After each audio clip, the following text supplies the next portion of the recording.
Hi అండి. పవిత్ర గోదావరి తీరాన మన రాజమహేంద్రవరంలో మధ్యప్రదేశ్లోని ప్రత్యేక ఉజ్జయిని తరహా మహాకాళేశ్వర ఆలయాన్ని మన రాజమండ్రిలో కూడా నిర్మించారండి.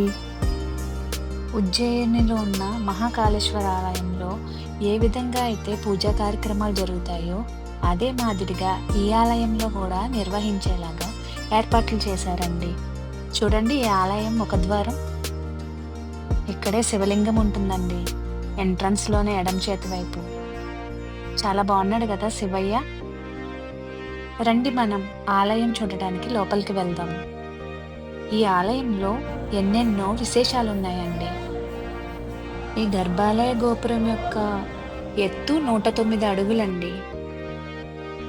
75 అడుగుల 4 దిక్కుల రాజగోపురాల నిర్మాణం, 50 అడుగుల 4 మహామండపాలు, నలువైపులా 4 ధ్వజస్తంభాలు, 4 మహానందులు ఉంటాయండి.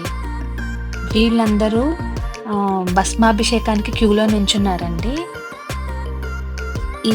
నేను ఇప్పుడు చూపించబోయేవి 64 ఉప ఆలయాలండి.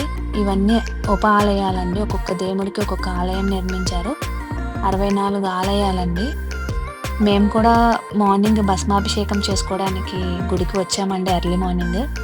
ఆ మగవాళ్ళు అయితే పంచి కట్టుకోవాలి, ఆడవాళ్ళని ఎలా చేయరు. ఈరోజు మేము భస్మాభిషేకం చేసుకున్నాం స్వామివారికి. చాలా అదృష్టవంతులం. ఈ ఆలయం ధ్వజస్తంభం అండి. ఇలాంటివి 4 వైపులా 4 ఉంటాయండి. అదిగోండి, అలాగా కనిపిస్తుంది కదా, ఆ మెట్లెక్కి స్వామి పై నుంచి భస్మాన్ని అభిషేకం చేస్తారండి. అది ప్రతి ఒక్కరు, మగవాళ్ళు ఒక్కరు చేయొచ్చు.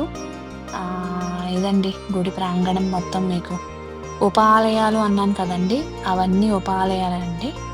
ఇదిగోండి, భస్మాభిషేకం మొదలు పెట్టారండి. ఫస్ట్ ప్రధాన అర్చకులు చేస్తారండి. ఆయనేనండి ప్రధాన అర్చకుడు. ఇందాక నేను చూపించాను కదా, ఒక నిచ్చెనలాగా ఉంది కదా, అది ఎక్కారండి. అది ఎక్కి ఆ భస్మాన్ని అలాగా చేత్తో పట్టుకుని అభిషేకం చేస్తున్నారండి. స్వామివారికి అభిషేకించే ఈ భస్మాన్ని ఏ విధంగా వీళ్ళు ఎక్కడి నుంచి తీసుకొస్తారు అనేది నేను మీకు ఇప్పుడు చెప్తాను. ఈ భస్మాన్ని రాజమండ్రిలో ఉన్న 2 శ్మశానాలు ఉన్నాయండి రాజమండ్రిలో. ఒకటి మన ధవళేశ్వరం దగ్గర ఒకటి ఉందండి, ఇంకోటి పుష్కరాల రేవు దగ్గర ఒకటి ఉందంటుంది. ఆ 2 శ్మశానాల దగ్గర కూడా ఒక కుండను పెడతారటండి.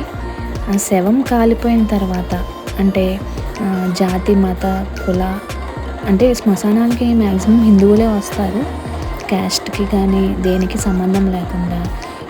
చనిపోయిన ప్రతి ఒక్కరి బూడిదండి, అస్థికలలో మిగిలిన బూడిదండి, ఆ బూడిదని తీసుకొచ్చి వాళ్ళ ఇంట్లో వాళ్ళ పర్మిషన్ తోటి ఆ కుండలో వేయిస్తారటండి. రోజు రాత్రి 9 అయ్యేసరికి ఆ 2 కుండల నిండా వచ్చిన బూడిదని మన ఆలయానికి తీసుకువచ్చి అక్కడ శుభ్రంగా జల్లించేసి స్వామికి ముందుగా నైవేద్యం పెడతారటండి. భస్మాన్ని నైవేద్యం పెట్టిన తర్వాత అదే భస్మంతో స్వామికి అభిషేకం చేస్తారంటండి. అంటే రాజమండ్రిలో చనిపోయిన వాళ్ళు అంత అదృష్టవంతులు కదండి. ఈ రకంగా కూడా వాళ్ళ చిత్తి మీద కాలిన బూడిద తీసుకొచ్చి స్వయంగా మన శివుడికి అభిషేకం చేస్తున్నారంటే. మా తమ్ముడు అండి, తమ్ముడు అభిషేకం అయింది. ఇది మా అబ్బాయి అభిషేకం అండి. చాలా సంతోషంగా ఉంది. కార్తీక సోమవారం నాడు తెల్లవారుజామున ఇలా మా పిల్లలతోటి భస్మాభిషేకం చేసుకోవడం. చూడండి జనాలు ఎంతమంది వచ్చారో. 25 ఏళ్ల క్రితమే రాజమహేంద్రవరంలోని కైలాస భూమి శ్మశాన వాటికలను ఎంతో సుందరంగా తీర్చిదిద్దిన పట్టపగల వెంకటరావు గారు, తోట సుబ్బారావు గారే ఈ ఆలయాన్ని స్వయంగా నిర్మించారు.